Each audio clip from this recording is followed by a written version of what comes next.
Assalamualaikum warahmatullahi wabarakatuh. Perkenalkan, nama saya Lailatul Husna, biasa dipanggil Husna dengan NPM 0231241174. Di sini saya akan mempresentasikan hasil analisis marketing communication dari podcast Podhub. Nah, di zaman sekarang, podcast jadi salah satu media hiburan yang cukup sering digunakan masyarakat karena lebih fleksibel dan bisa didengarkan kapan aja. Selain itu, eh, podcast juga bisa menjadi media informasi dan komunikasi digital yang cukup efektif. Nah, pada slide ini, saya memilih Podhub karena podcast ini dibawakan oleh Vidi Aldiano dan Deddy Kobuzer yang punya karakter berbeda, tapi justru itu bikin pembahasannya lebih menarik dan santai. Nah, pada slide kali ini merupakan segmentasi audiens dari Pornhub. Dari sisi geografis, mayoritas audiensnya itu berasal dari kota besar dan aktif menggunakan platform digital.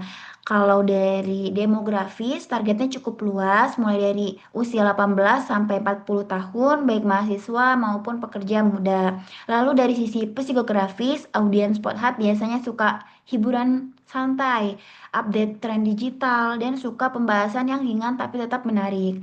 Sedangkan dari sisi perilaku, audiens biasanya menonton podcast saat waktu senggang dan sering membagikan potongan video ke media sosial.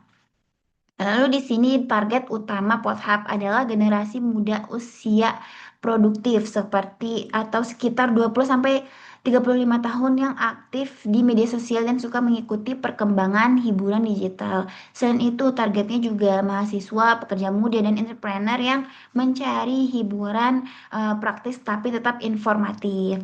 Karena itu, platform seperti YouTube, Spotify, Instagram, dan TikTok menjadi media utama yang digunakan Pornhub.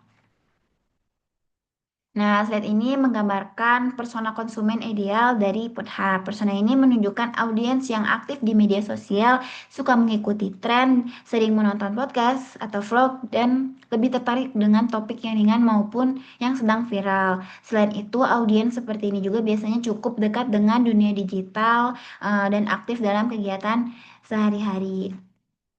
Nah, unique selling point dari Podhub terdiri dari beberapa bagian. Yang pertama, quality, karena kualitas video audionya, visualnya juga bagus dan studionya juga profesional. Kemudian, service excellence, karena kontennya mudah diakses di berbagai platform digital. Lalu dari sisi price, podcast ini gratis sehingga bisa dinikmati semua orang. Dan yang terakhir, speed. Eh, Podhub ini cukup cepat membahas topik viral atau menghadirkan bintang tamu yang sedang ramai diperbincangkan.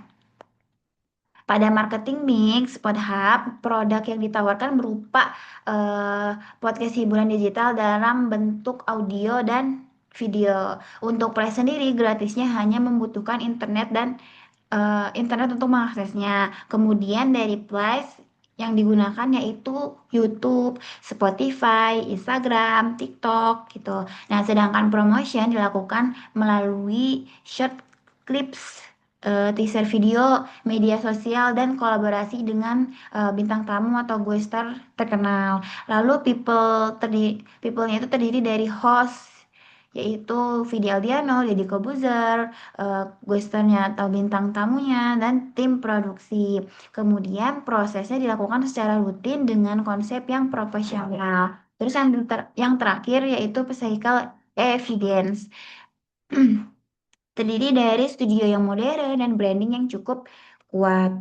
Nah, pada saat ini saya mengambil contoh strategi promosi unik dari Pornhub melalui TikTok. Promosi ini dilakukan melalui dua arah, yaitu dari host resmi dan juga dari audiens.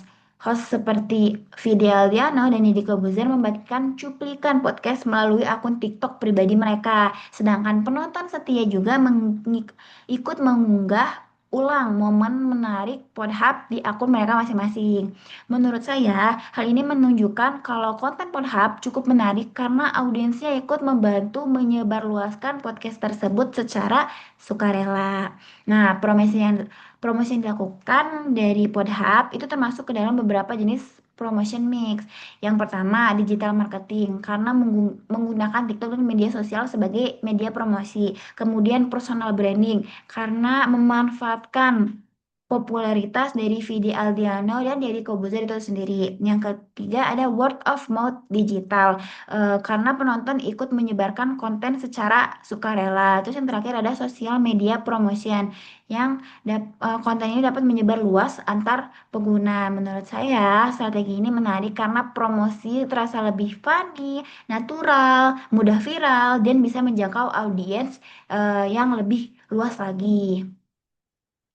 Nah, di sini ada type of kolaboratornya. Yang pertama ada blocking content Podhub. Di episode tersebut terdapat produk Oreo yang dipajang selama podcast berlangsung dan menjadi produk yang paling dominan terlihat karena benar-benar di tengah mejanya itu. Hal ini termasuk blocking konten karena satu brand mendapatkan exposure yang cukup besar selama acara berlangsung. Lalu yang kedua ada built-in content dari Podhub. Pada episode ini, host menyebutkan dan menjelaskan produk suplemen secara langsung di tengah podcast. Promosi ini eh, terasa lebih natural karena disampaikan langsung oleh host saat pembahasan berlangsung. Lalu yang terakhir ada product placement dan usage dari Podhub. Nah, di episode ini produk hidrokoko terlihat diletakkan di area podcast sehingga masuk ke dalam frame kamera selama acara berlangsung. Selain itu, produk tersebut juga diminum sama hostnya maupun narasumbernya atau bintang tamunya. Karena itu, promosi terlihat lebih natural dan tidak terlalu hard selling. Baik, dari hasil analisis ini dapat disimpulkan bahwa Pornhub tidak hanya berhasil sebagai media hiburan digital, tetapi juga berhasil memanfaatkan strategi marketing communication dengan baik, mulai dari segmentasi, terus strategi audiens, hingga kolaborasi brand dilakukan dengan menyesuaikan kebiasaan audiens digital saat ini. Sekian presentasi dari saya, kurang lebihnya mohon maaf. Terima kasih. Wassalamualaikum warahmatullahi wabarakatuh.